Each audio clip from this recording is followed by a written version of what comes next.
गांव में तो सब जगह अकाल की परिस्थिति हो गई है। लगता नहीं कि अब इस गांव में ज़्यादा दिन रुकना उचित होगा। काम के लिए बाहर गांव तो जाना ही पड़ेगा।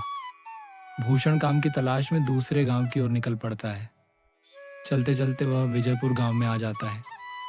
वहां उसका रहने का कोई ठिकाना नहीं था और उसके पास कोई काम भी नहीं था। चलते चलते वह एक अमीर किसान जगत सेठ के पास आ पहुंचता है।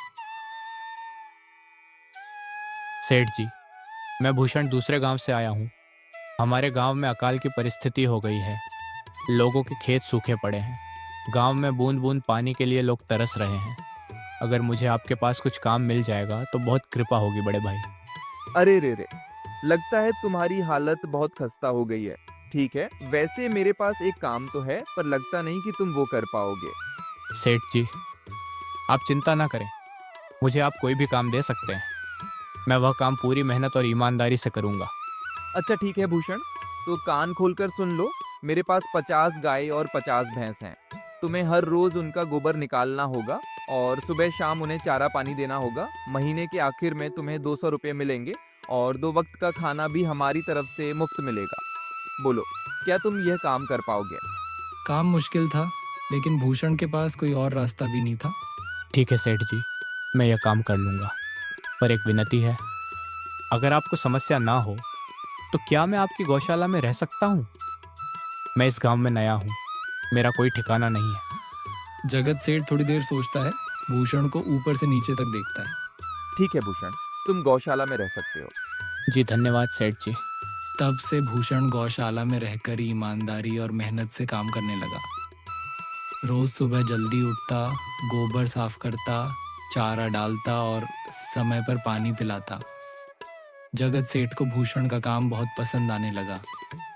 दूध की गुणवत्ता बढ़ गई थी और गाय पहले से ज्यादा दूध देने लगी थी।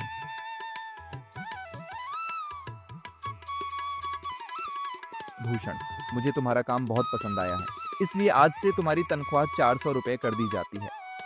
आपका बहुत बहुत धन्यवाद सेठ जी। समय बीतता गया।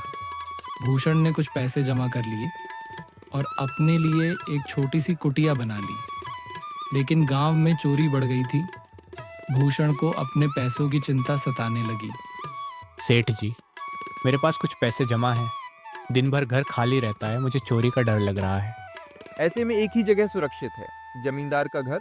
वे बहुत ईमानदार हैं और उनके घर पहरेदार भी रहते हैं।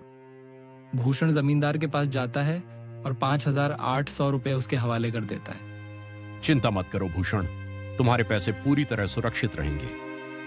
लेकिन लालच सब कुछ बदल देता है। 2 साल बाद जब भूषण अपने पैसे मांगने गया तो जमींदार ने उसे पहचानने से इनकार कर दिया। कागजात हैं तुम्हारे पास, बिना सबूत के मैं कोई पैसा नहीं दे सकता।